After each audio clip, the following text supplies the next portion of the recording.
Okay, we're gonna kick this thing off kind of in a 60-minute CBS fashion.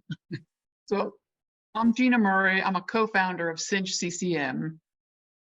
And I'm Micah Kilgore. I'm the product manager and the client success manager here at CINCH. And I'm Tim Murray, the CEO and president of CINCH CCM. And for the next 45 minutes and more, we're going to be talking about community-based care. And part of that, which I'm really thrilled, got a great audience. There's some great people out there that are thought leaders, but we love our home care agency owners. So later on, you're going to hear from our three panelists. You see their great smiling faces up there. So I just want to do a quick intro, but then we're going to turn the floor over to them to talk about community care and their experiences. So first, I'd like to introduce Mr. Phil Grazier, owner of Company Marbs in Georgia. Hello. Come on down, Phil. I'd like to introduce Dave. The price is right. That's right. Pick the middle box. Like to introduce David Hobbs, longtime franchise owner of Visiting Angels, Cincinnati. Hello, everybody. Welcome. And finally, a great couple right at home, Northwest Indiana, Troy and Sandra Turner. Hello, everyone. Welcome. Welcome. Okay, great. Well, this is going to be a fun webinar.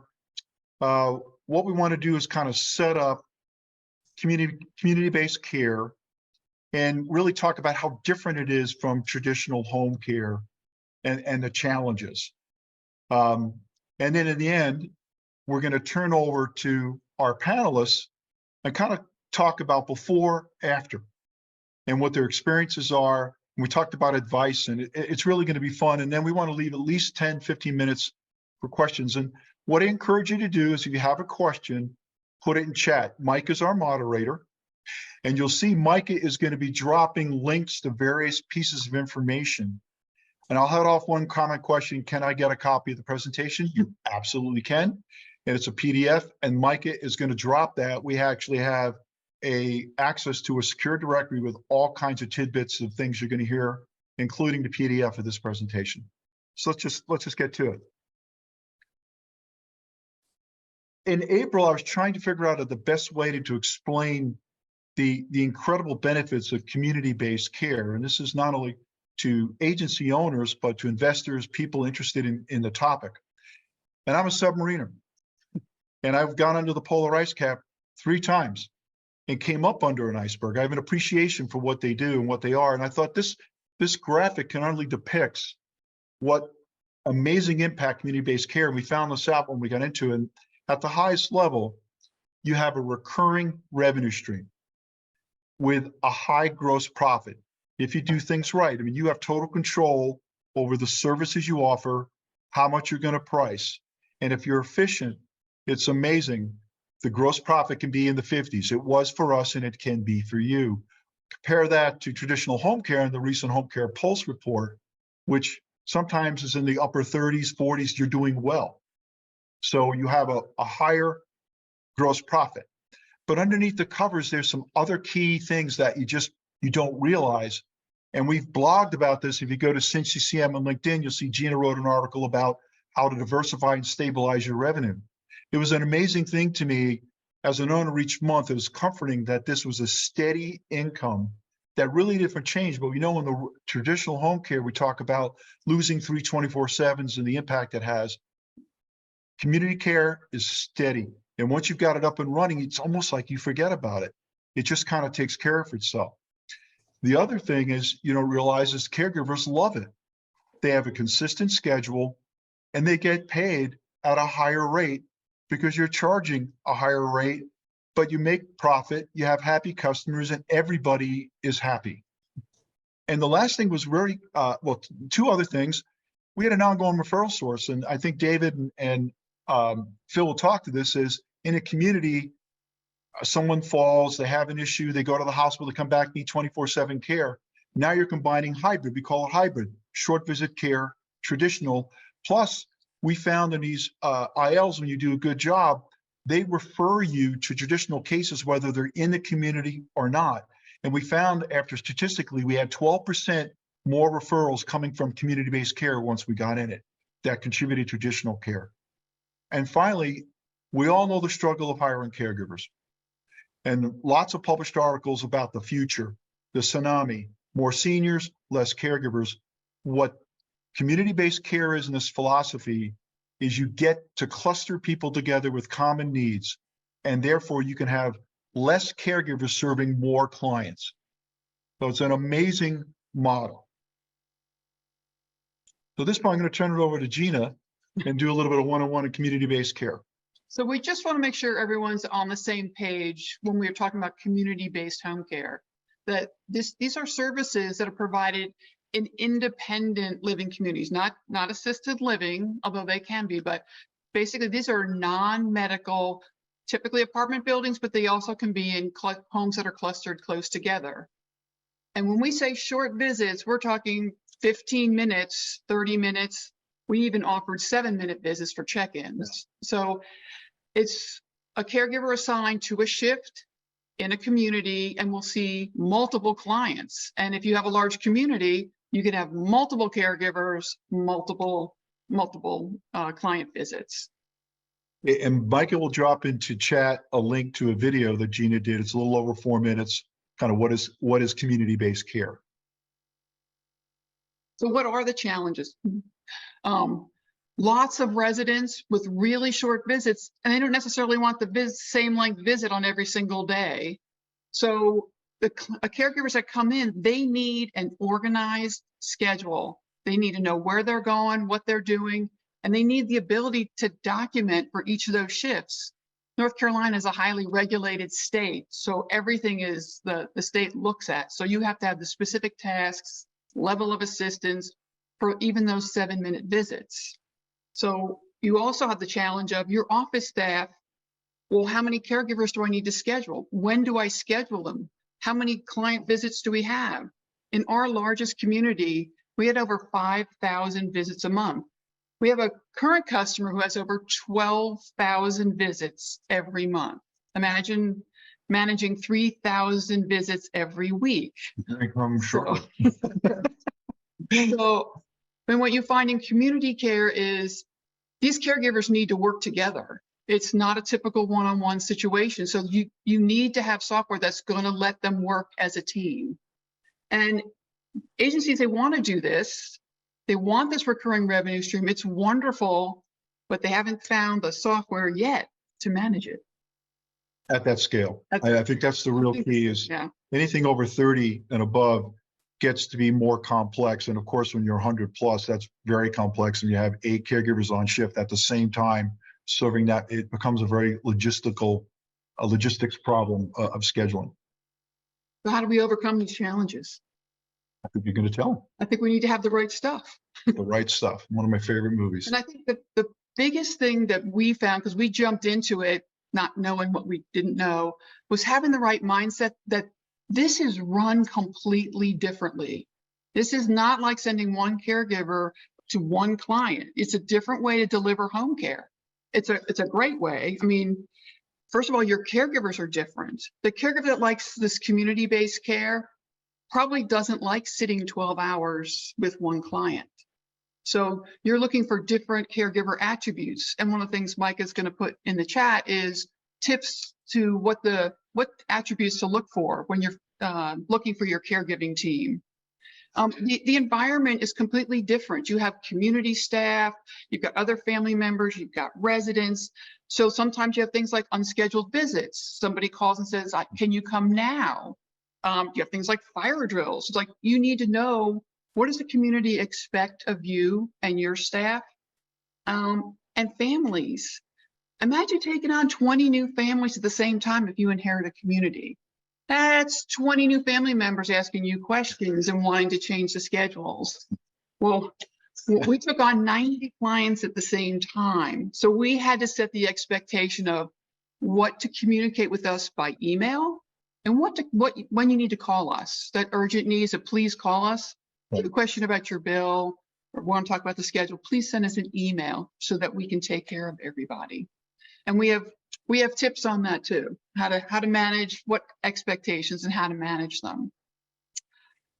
If you have the right stuff, you know how to price your visits. And it's not, and because I'm going to do simple math, if you're charging $20 an hour in your traditional home care, please don't charge $5 for 15 minutes. It'll be very, very difficult for you to be profitable. This is a premium service. You are giving clients, I only need 30 minutes for a shower 3 times a week. You are giving that premium service. So those 30 minutes, they're going to do exactly what I want, the tasks I want in that 30 minutes. So yes, I am going to pay a higher price. So it's really, really important that you do that. Another thing is we built into our service agreements, what is an unscheduled visit cost? What if there's an emergency and the caregiver has to stay an extra half an hour? So we made sure we had all the pricing very explicit in the service agreements, and we've got tips on what else to include in community-based home care service agreements for you too. So I think the biggest and most important thing is having the right technology to be able to manage all of this. We're all business owners, we work in business. You've got to know your numbers. You've got to know, what is my caregiver utilization? How profitable am I being? I need a big picture. How do I manage all of this? So the technology also, unlike traditional home care, needs to promote teamwork. The caregivers that are working, they work together. One's falling behind. I'll pick up this visit for you. And what CINCH does is empower them. And I think one of the most important things, and we rolled out our caregiver app that can work completely offline. You can download the schedules because of many of these communities, poor Wi-Fi and poor cell service. You don't want frustrated caregivers. You want them to have the information they need. So technology's got to be able to work offline. Micah will put a link to a quick video that Micah did on what is CINCH. You know, we really wanted to focus on our customers are hearing from them today versus the technology, but you can learn a lot about it. But understand that our goal with CINCH from day one was built by caregivers for caregivers. The 3 of us walked in every shoe of the caregiver's shoes, did assessments, did the service agreements. We understood, we built it from ground zero. And our goal was our staff would love the product, because if they do, they're going to do their job very well. And that's the underpinning design feature with the visual team-based scheduling that Gina had about CINCH. Moving along. So we're just going to give you a quick case study. As we said, we were agency owners, and we started our first community in November of 2017. So in the spring of 2020, we decided to take on our second community because we had CINCH up and running, and we took on 90 new clients, 90 very upset clients because it was COVID, but they also weren't very happy with the other provider. So it took that summer to get us up and running. And in that first year, it was over $1 million in community-based services, just for the community care part. And we averaged over a 50% gross profit margin. And we were really surprised at the number of residents we had doing traditional home care. We had many hybrid clients that had maybe 8 hours during the day and then the short overnight. We kept some 24/7, but we had quite an uptick in the traditional home care. And our caregivers loved it. They became the mentors. They would let us know if a trainee was going to work out or not because they had the right stuff. The clients were really happy. They knew what to expect. They knew the caregiver was going to be there. And really, we were the very first agency to be successful. This community has a special license in North Carolina that they have to have a home care agency embedded. It's called a MUA. So we had to be there 24/7. And David, the executive director, just said that CINCH was the game changer. The caregivers have what they need when they need it. And from a building that struggled with its occupancy, they have had a waiting list for over 3 years. So it's really been a success story there, and we would love for others to use it. And there's a Micah could put I got to trip Mike up. We actually did a Q&A with David Sexton, the executive director, where he talks about game changer and what that means. And the opportunity, and I think David knows this best, I think of the three, you become a true partner, a valuable asset to the community. And the staff, our staff loved it because they felt valued by the community as wow, we can't live without you guys. So I think it's a wonderful business model that you have the opportunity. But like Gina said, it's kind of like black diamond skiing. You just don't go from beginner. There takes investment. It takes time. But once you get in a rhythm, you get rolling. Okay. We went through that fairly quickly, but for a reason, really want to give a lot of airtime to our great customers, home care agency owners. They could talk about their experiences. And guys, and don't rush. We're targeting maybe 8 minutes per, and then we wanted to have an open, so don't rush yourself and so forth. So at this point, I'd like to turn it over to maybe we can spotlight Micah. I don't know if we could spotlight Sandra and Troy. Yes, Sandra stepped out just for a minute, but she'll be right back. Well, timing's a beautiful thing, right, Troy? Yeah. I don't know if you want to start or we. Sure. Sure, I can start and she can just join when she gets back. Hello, everyone. My name is Troy Turner. My wife is Sandra, and we run a right at home unit in a few territories in northwest corner of Indiana. So we're just outside Chicago and cover a pretty good amount of area in the northwest corner of Indy. We're relative, I would say, newbies compared to maybe some others on this call in terms of the world of community-based home care. We really arrived at this after just evaluating our business the past few years post-COVID, and we're really looking for some growth and revenue diversification. I think all of us have had to experience like the changing dynamics given the cost of care and the cost of labor in the last few years, and had really been looking at what were the best opportunities for us. We also knew that we were continually missing opportunities to provide, I would say, visit type care or shorter shifts. There were opportunities that we had in assisted living locations, and people would always say, I only need a short amount. I don't need a 3 or 4 hour shift. And we were continually really not really well positioned to operate there. And we're really looking for an answer. We had obviously talked with lots of people about this.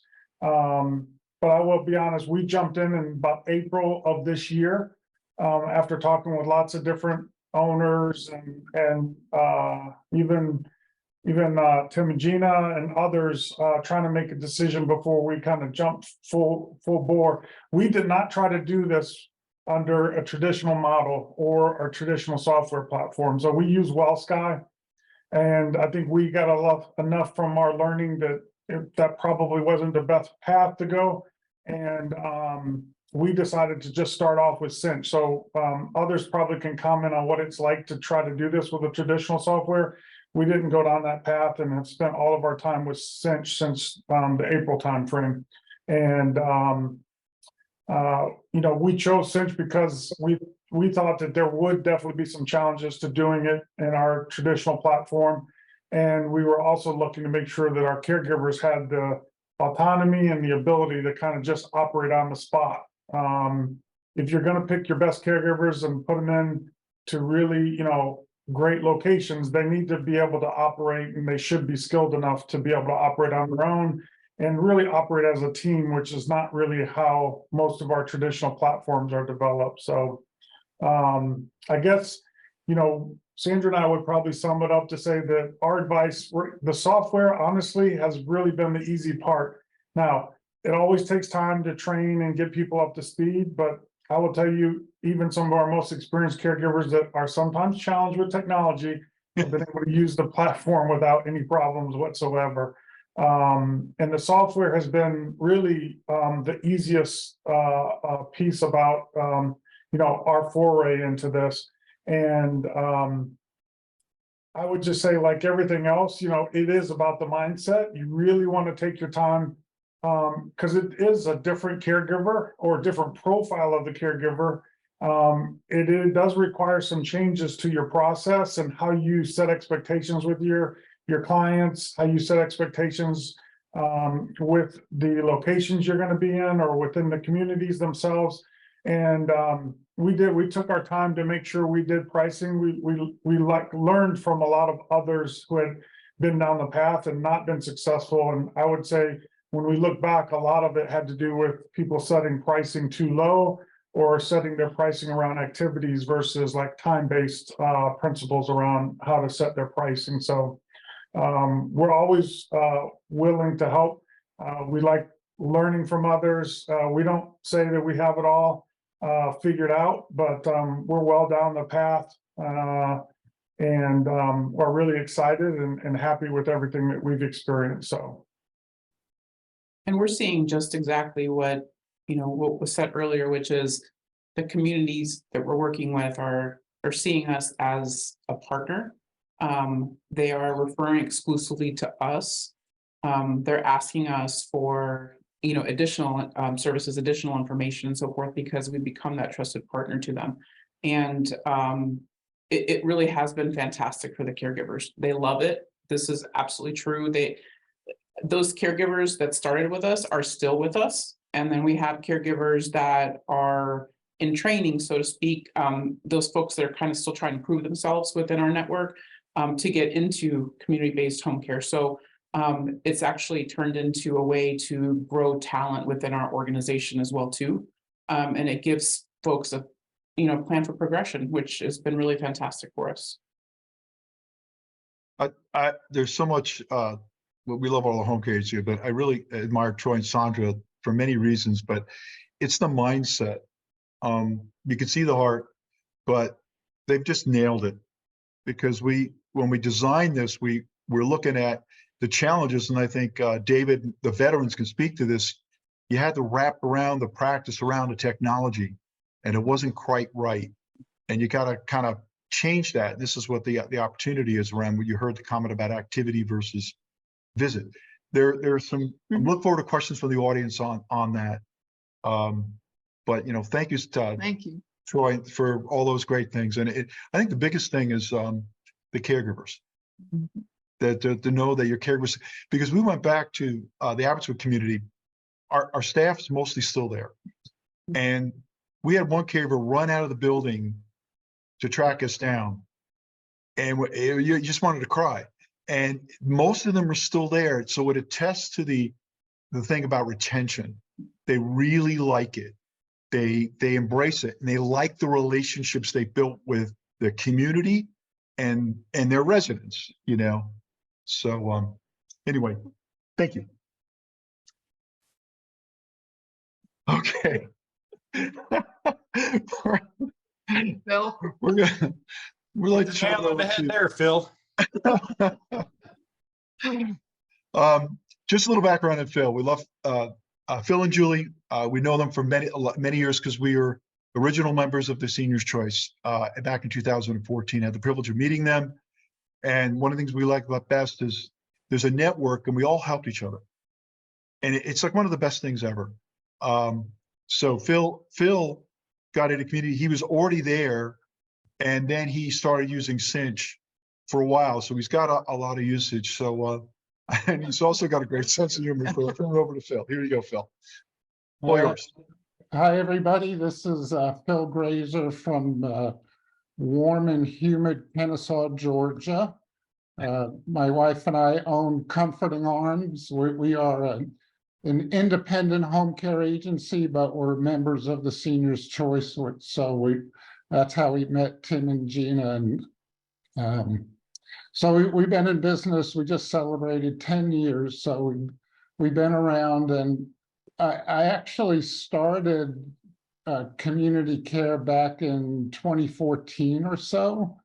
Had never heard of CINCH, had never really heard, we didn't even call it community care. So it was just, we met with an independent home care, independent living company that they were looking for, they were promoting everything under the sun for their residents. So it's like basically move in here and you can get whatever care you need. We have it for you. So the timing was right. And so we started small, and as the need grew, we grew our staff, but it was all very, very paper-based, very, very manual. We were there for a couple of years, and we tried it at another community, and that did not work out as well because we did not have the buy-in from the community. And that is huge part of success with community care, is to have the buy-in of the community. So we started in a third community that already had a company on site that was providing the care. They did not do a good job and started getting referrals to us, and then we eventually replaced that company. And when we started, we inherited 5 of their clients, and we have grown it for the past 2 years. I mean, we're running at about 40, 50 client residents, and that includes independent living and assisted living. And again, it was very manual. So our office staff was trying to control the schedule. Our caregivers, we had them using paper they would scan in their visits and scan it into the office, and then we would redo the schedule based on what was actually done. And it was just getting to be too much.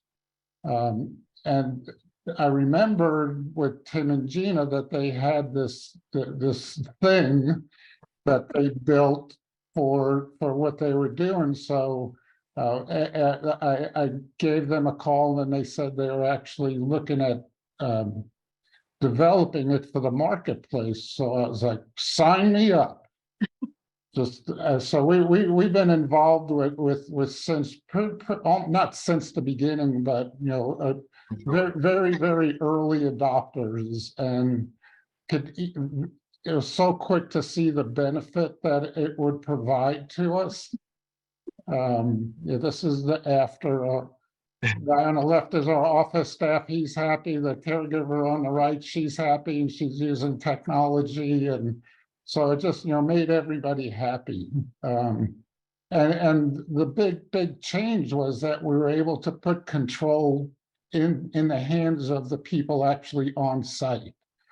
So the staff there, they're managing the visits. They're moving things around. We've got multiple caregivers there at any one time, and so Tim hit it on the head. It's teamwork. They work great together, and because the technology can support what they need.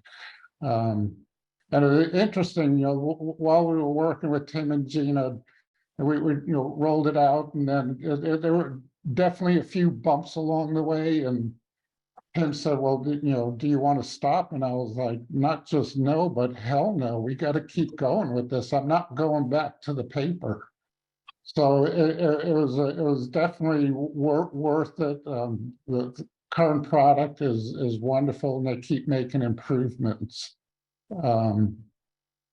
As far as community care, one thing that we learned, like I said, is you have to get the buy-in of the community. And the community that we are in now, we are part of their marketing strategy towards the prospects. So any prospect that walks in to go on a tour, our information is in their packet. And we have an office on site there, and there's times I've been there, and one of their marketing people is giving a tour to somebody, and they always stop and let me talk to them. So it's huge to get that, and it's tough. I mean, it's definitely tough to get your foot in the door, but the benefit to the community is amazing. I mean, we're keeping people living independent. We're keeping them there longer than they probably should be. So they don't, they don't have to move to assisted living out of the community. So the community loves us. And we, it's mutual. So it's worked out well for all of us. No, there's a lot behind what Phil said, but the key points there. Phil was a driver of the visual team-based. And that was a key part of the technology, but emphasizing, and I see a lot of heads nodding, Troy and Sandra, David too, relationships.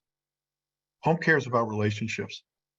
And we bowed out of a couple of communities where one discussion with the ED who felt the home care was the evil empire and it was their problem. That's not the right chemistry. The chemistry is your team. And and Phil's right, it's not an overnight process. But once it gets established, I think, Bill, you'll test it, it's a beautiful thing, isn't it? It just kind of keeps rolling. And it's interesting that not this current community, but the one before, I got in right when we were starting, I got invited to speak they had an all resident meeting. So I get up there, they gave me an opportunity to speak. So it's all the residents. And everybody I think would agree that the person who needs the care would never admit that they need the care. So I get up there, I stand up there and I said, hey, raise your hand if you think you could use an extra, some extra help for 15 and 30-minute visits. And it was just crickets. Nobody raised their hand. So I was like, okay, this is not the right people to talk to. So it's the family members. The family members are the one that you want to talk to, and they're the ones that see mom or dad need medication check. So, yep. Yeah. Thank Yep. you, Phil. Thank you, Phil. All right. And now we got our closer on it, and then we'll go into the open Q&A, but I'd like to introduce David Hobbs, longtime franchise over Visiting Angels. David. Hello, thank you. I appreciate that, Tim and Gina. My name's Dave Hobbs, and my wife Kathy and I we bought our first Visiting Angels franchise in 2009, and bought our second one in 2015, one in Cincinnati and one in Dayton. But I remember when we started, we talked about, we're going to hire all these caregivers, and this baby boomer wave's coming along, and we're going to ride that wave, and then we're going to retire. Well, that didn't exactly happen because, as we all know, we now have a shortage of caregivers. So I had to start finding a way to get more out of less. And the simple way to do that is the community care. So I do want to thank Tim and Gina because they pretty much saved my life with this cinch. We use WellSky. I was one of the first people to use ClearCare WellSky, and I love the organization. The CEO is actually my sales rep. That's how soon I got in. But when it came to community care, we just had some serious challenges to the point where it actually did crash because we maxed it out. So we were doing everything by paper, and paper was horrible. Just to give you a feel, we have about 70 to 75 clients that we care for on a daily basis within this community. And when you're trying to do medication reminders for those residents, and you're trying to help them get up in the morning and get transported around the building and showers and all that, trying to manage that by paper is a nightmare. I've always told people, even starting home care agencies, get a software from the beginning. Don't try to cut corners with that, because trust me, the time and the effort it's going to save you. And it's the same thing here with Cinch. It really made a huge difference for us. And I guess I'll talk first about the things that I've noticed in it, and then I can go back to Cinch a little bit. But obviously, as we've all talked about it, it truly increased my revenue. In this one community alone, I'm generating between $1.5 and $1.6 million.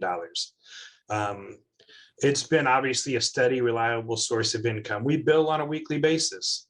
It's obviously a built-in constant referral source, whereas Tim spoke to earlier, sometimes somebody might come home from the hospital. When I call home, I call that the community. It's their home, it's their house, it's their 1-bedroom or 2-bedroom condo. And they might need some little extra help. So it's helped us to add to our traditional hours also. As I mentioned, we are able to service more caregivers. So for example, in the morning, I may be running a shift of 6 caregivers.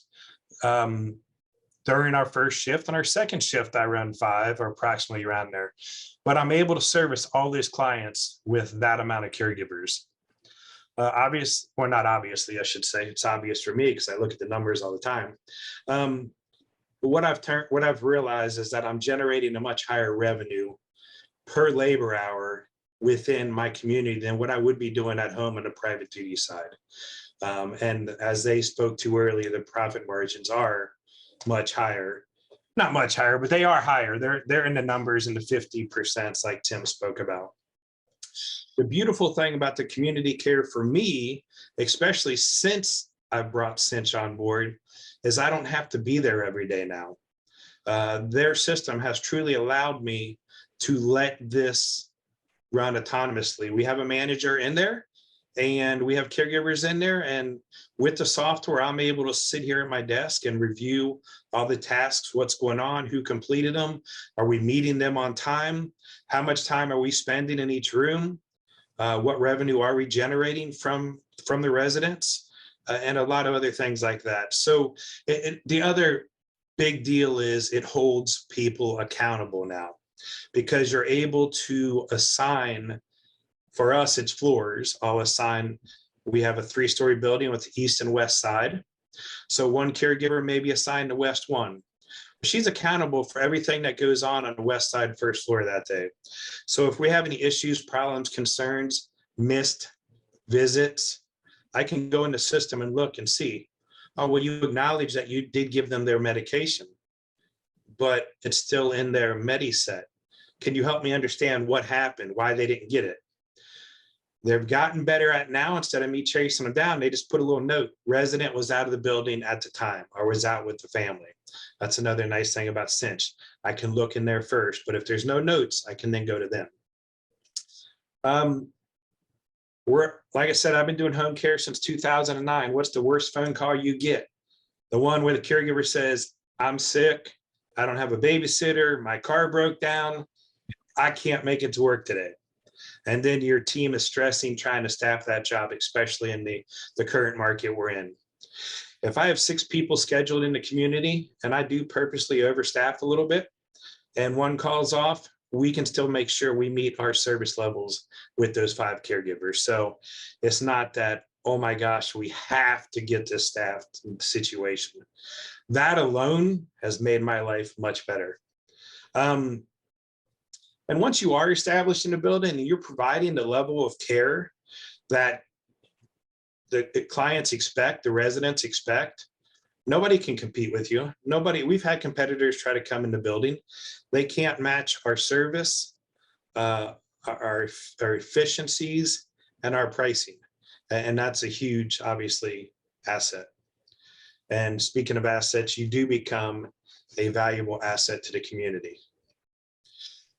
Which leads right into this here. We truly become what I call a dedicated, and Tim, you stole my line earlier, you said this, I heard you say it, a dedicated, reliable, high quality, community-based focus on the residents' health and well-being and census. And that's the key. We've helped them maintain their census because of the number of people we're taking care of and the level of care we're able to provide. Just like home care, we still partner with hospices. We still partner with physical therapy, occupational therapy, doctors, nurses, nurse practitioners. We can bring all those in there. As long as they don't need a medical daily service, we can keep them in that building. And that makes a big difference to the community we're in. And then for the residents, I believe everybody else referred this to, we're able to do the short visits. We're bridging that gap between the independent living and the assisted living. So we're able to bring in on short visits, and as Gina mentioned, as Gina mentioned, don't undervalue your service on those short visits. Don't take your hourly rate and divide it by 7 minutes to figure out what it is.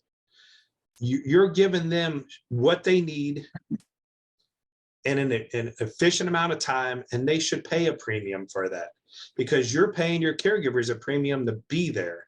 And that's a big deal. Of course, when you're in a community, you're not looking for a Medicaid or Medicare community. You're looking for a private pay community. You're looking for a community that has over 100.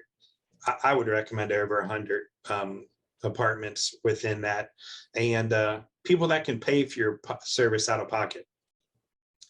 It's also a huge advantage for that community knowing that the community service, that the service is available to them.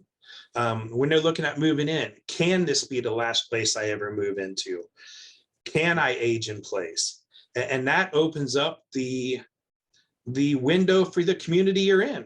When those marketing liaisons are going out or talking, just like Phil mentioned, when I walk through the building and I see them doing tours, they will stop by and talk to me as they're doing a tour. Their liaisons will talk about us because that is a huge asset to them, to know that people can stay there longer as people are evaluating that.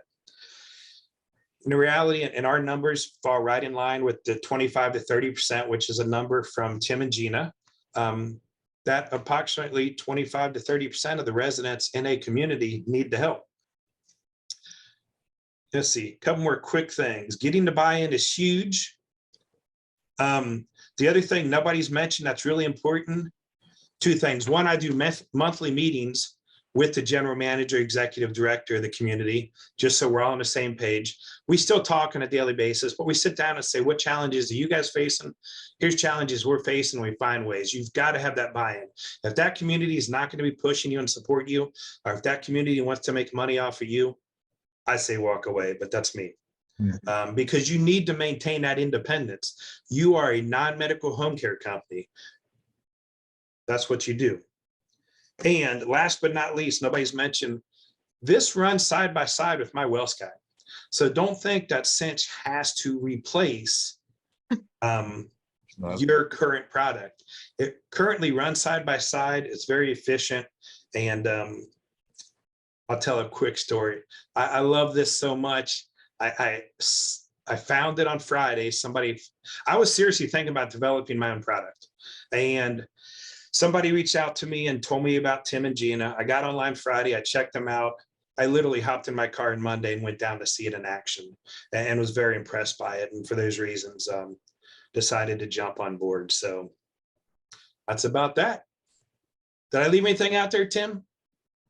No, David. I mean, thanks. Each one of you brings such great perspectives. And I just love the heart. I think it's one of the things that drives us is we were home care agency owners. We know what this is. And so when we're talking to David and Phil, we're understanding challenges, we speak the special language. It's almost like a different dialect than traditional home care.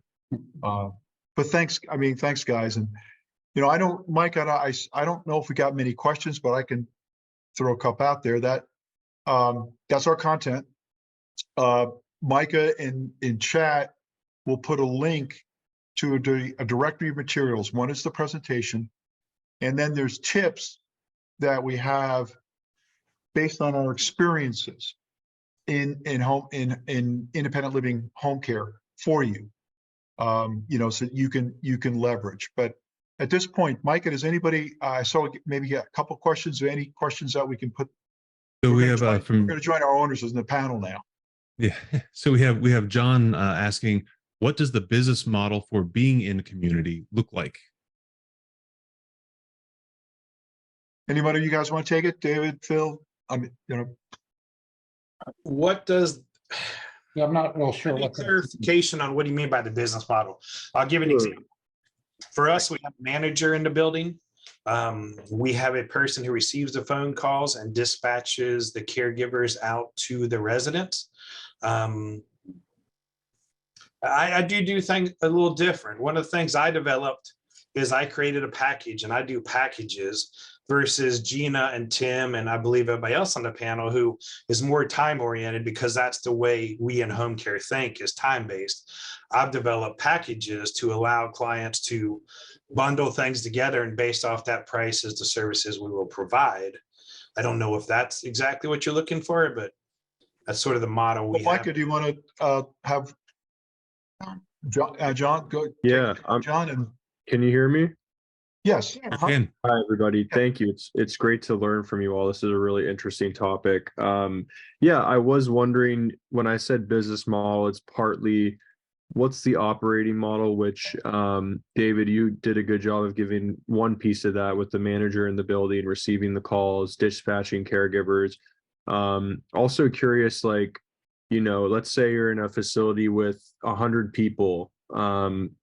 How many caregivers would you usually have in there on any given day? How long are they typically working?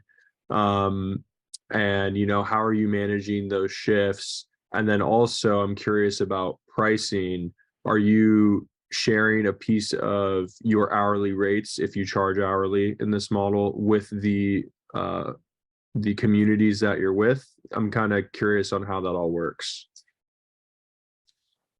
Who wants to go first?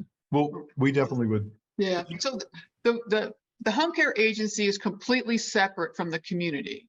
So the community has the apartment, sometimes they have dining, they have housekeeping. They don't do anything but the home care agency does. And not every resident has services. So they sign on to service just like they do in traditional. It's just, I want 3 15-minute visits a day. So every community is different. At one point we were in 4 and they could not have been more different. So it's, you staff the caregivers based on the client visits that you have. So depending on how many client visits you have, say between 7 a.m. and 2, you might have 2 or 3 caregivers. Some might only work till noon. You only need 1 to stay in the afternoon. So it's very community driven. Depends on what the residents need. Yeah, for us, we've got 2 shifts. We've got from 7 a.m. till 2 o'clock. And then we have from 4 o'clock till about 8:30.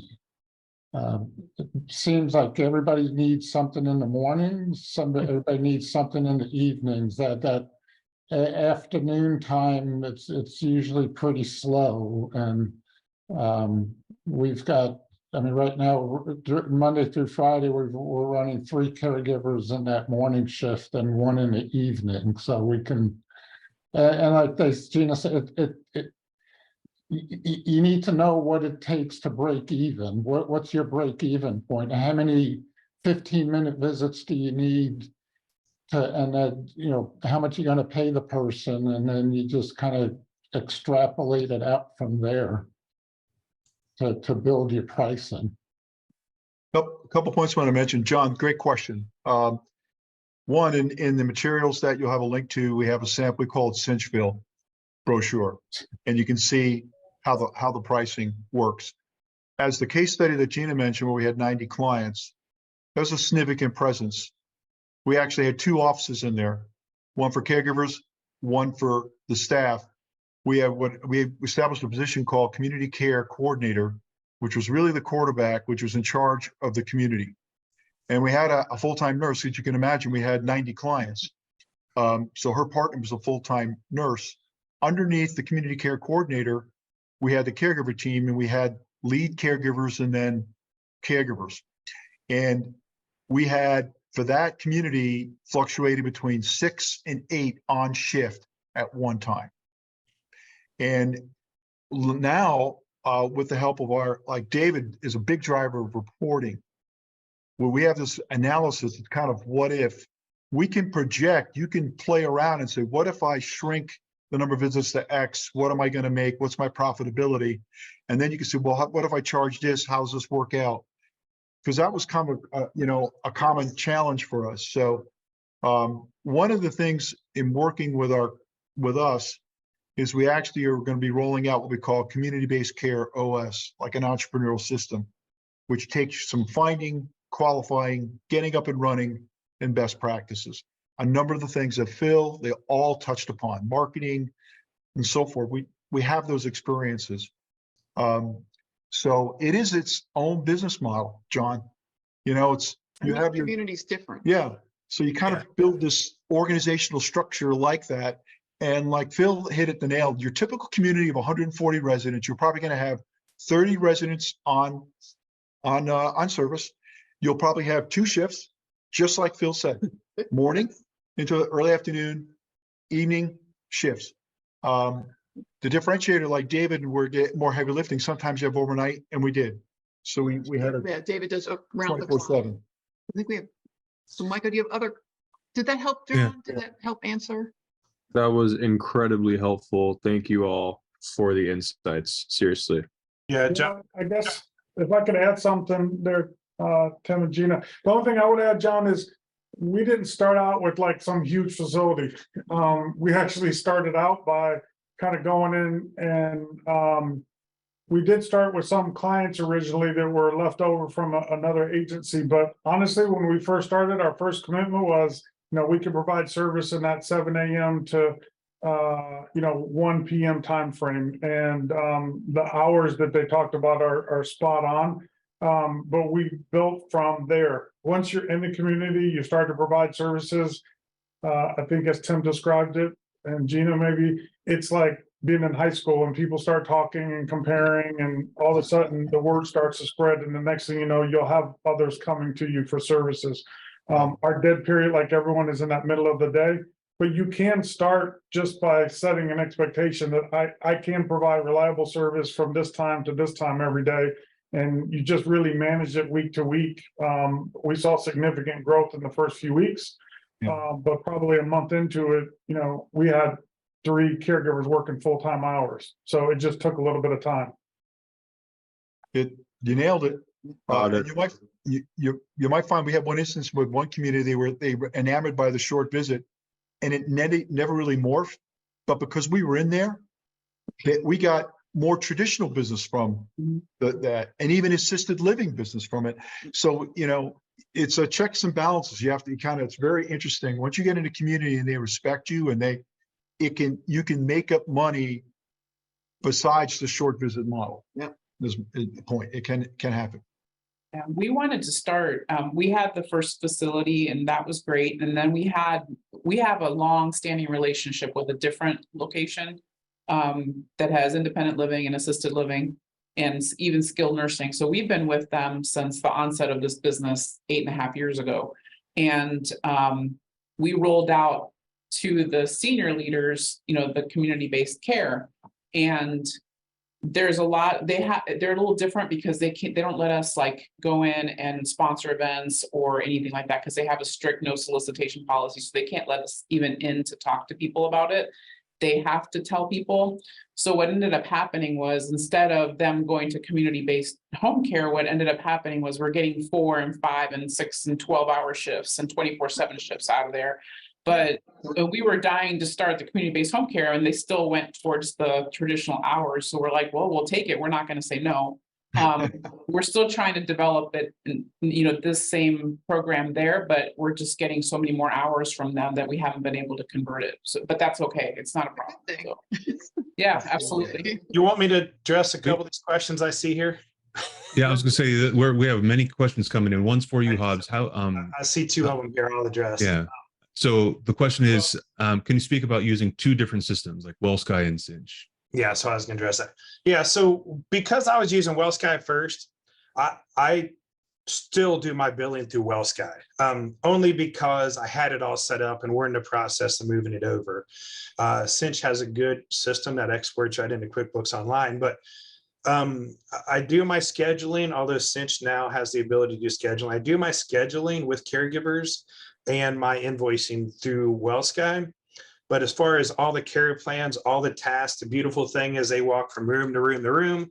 It comes up right on their phone. I can watch it on my screen and see if green means it's been completed, or if it hasn't been completed, or if it's in the process. But I keep looking over here because I'm reading the questions as I'm talking. So don't think I'm looking away. So that's how it's worked, and it's worked well because I'll give you an example. WellSky. Anybody's on WellSky thinking about doing this and you're not going to use CINCH's system, I create a 1 minute shift that automatically clocks in and clocks out at the end of my work week. It does clocks in, clocks out, and bills them whatever the set price is, because that's what I did. Now with CINCH having the ability to bill 7 minutes, 15 minutes, etc., I'm sort of doing a hybrid of the 2, but currently I'm still doing that through CINCH. Also, you ask somebody, Peter asked about kickback from the caregivers, how they might be commenting and saying, let's see, do you get kickback from the caregivers that tell you that providing care in the community setting is not much different from providing home type care services? They bounce from one place to another through their shifts. Did I read that right? Bottom line is, it's a different mentality of a caregiver you have working in these communities. They're not the people you're putting one-on-one private duty home care. You're looking for somebody who's fast paced. We make it very clear, and you notice I pointed out, we are a non-medical home care company, okay? We will only provide non-medical services and we will partner with everybody else. So you reiterate that and you educate them. And the reality is they are being paid a higher amount because they are working at a much higher pace environment. You're paying them a higher amount, and that motivates people to want to work there also, because we are above the industry average here on what we're paying. So, but no, because when we bring them in, we set the precedents on that. We explain to them what's going to do, and we don't cross. You either, like I run 24/7 shifts. My shifts run 6:30 to 3, 3 to 11, and my third shift overlaps second shift and the first shift at 6:30 in the morning. I typically have about 5 to 6 caregivers per shift working. So they're all brought in with that mentality. They shadow before they ever start. And for that reason, we don't really get that kickback on that.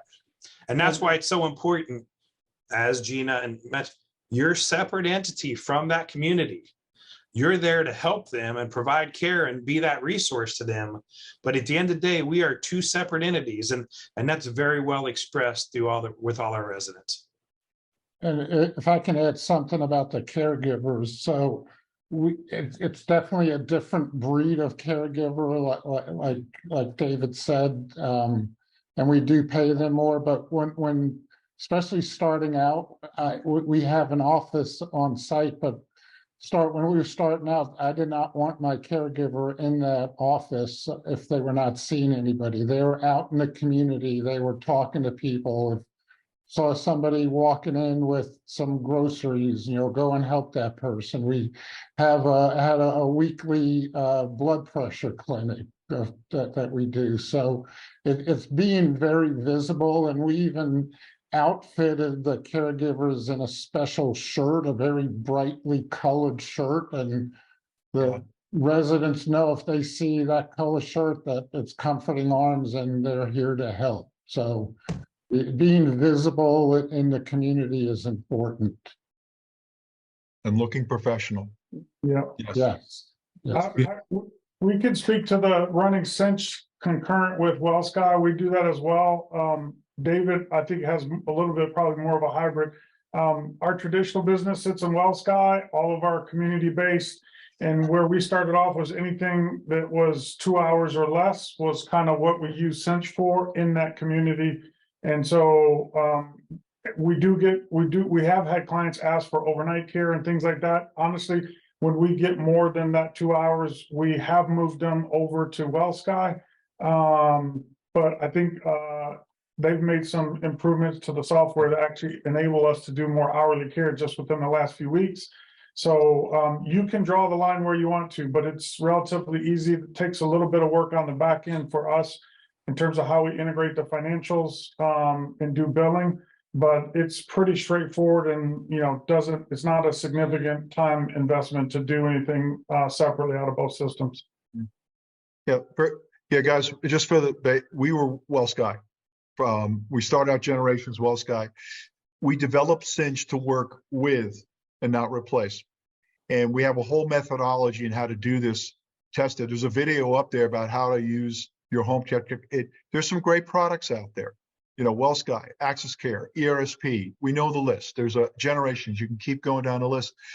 We are that Switzerland focused on solving this problem, and it pays for itself. There's a benchmark if you want to see the video where we estimated the one community went from paper wiring WellSky to Cinch and WellSky and a more integrated method. And I'm talking business process. We save $1,500 a month.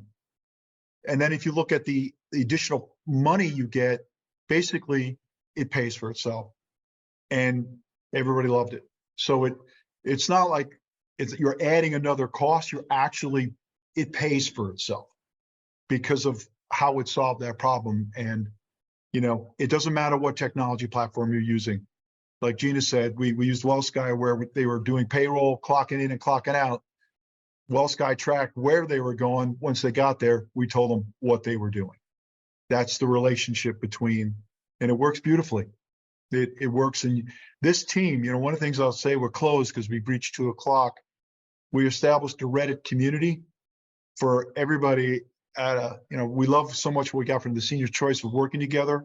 So it's not only our knowledge of consulting, we're encouraging everybody to help each other because we need great home care. That's why we're doing what we're doing, is because of you guys, and we need this in communities. It works.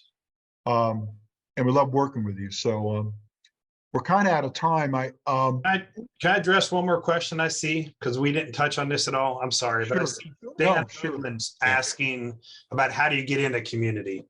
And that's sales, man. It's, I had this idea. I finally got this model together and I thought everybody was going to want it.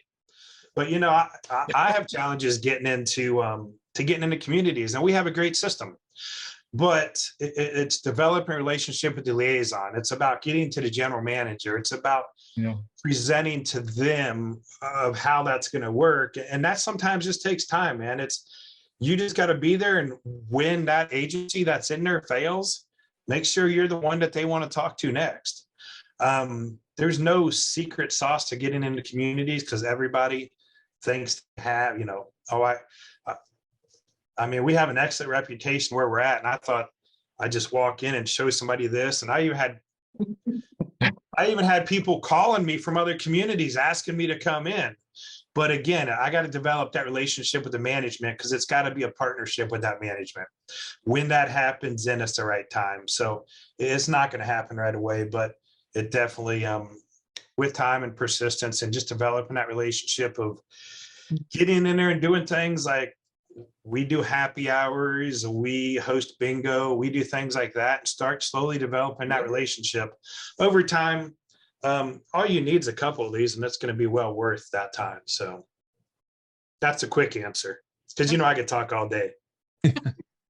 Thank you. And that's part of what I'll encouraging you.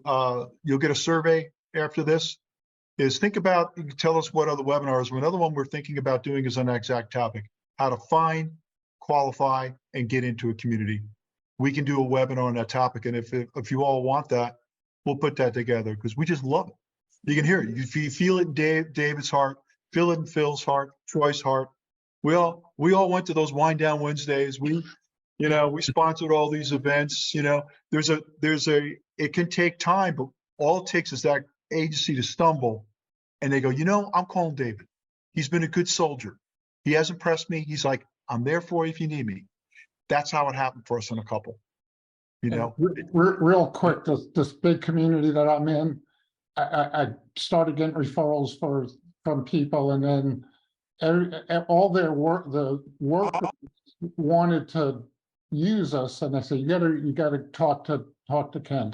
So started talking to the executive director, and we were getting close, and all of a sudden COVID hit.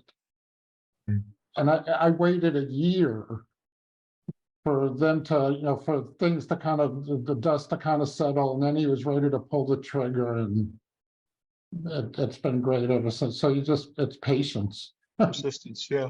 Persistence, yeah. Yeah. So yeah, we have one final question I'd love to address, and it's a quick one.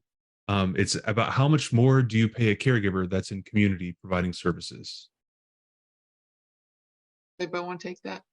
Yeah, I think it really depends on how you set your pricing model up, but it's anywhere from $2 to $4 for us, but it just really depends on, what it is. You got to look at your competitive base and, what you want your margins to be, but it's enough of a significant jump, but you got to talk about it with caregivers because it's a different profile. You're looking for someone to be social. They're your best salesperson. So, and you should pay appropriately. And when they know they have a good role, because we pay very competitive for those roles compared to every other home care job in the area. So, but you'll have to figure out how that range works for you and, you know, where pricing and things like that are in your area. Echo Troy, we were 2 to 4. So, Phil, you same thing? yeah, Yeah, you're in, oh, yeah, same, I agree too. A data point for you guys is we were frequently in CCRCs or, you know, where you've got assisted living. Find out how much they're paying their CNAs. It's a benchmark for you. You might, Really what they're doing. That's, yeah, that's really what they're doing. So it's a good, so we made sure we were that or above that. It turns out we also got asked to do some staffing, but that's another discussion. You know, that's not why you do this, but they asked us to staff their assisted living, which was a real mind boggler, but very profitable for us. But that's a good data point for you. Any other questions you think, Micah? Are we good? That was the last question. I just want to make sure we got them all addressed. Great. Yeah, we have our contact information there. I mean, we're all social. We all like to help people. Mhm. That's what we do. Feel free to drop us an email. I want to thank David, Troy, Phil, what your teams do. You can feel the heart. That's why we love home care agency owners. They're just special people. So for those of you on the call, I hope this was helpful. That was the purpose, to kind of get to hear from our customers. And if we can help you in community-based care, Yeah. we're all in. You know how to find us. So Thank you. thank you, everybody. thank everybody. you. Thank you. All right. Bye. Have a good day, everybody. Great day. Bye-bye. Bye-bye.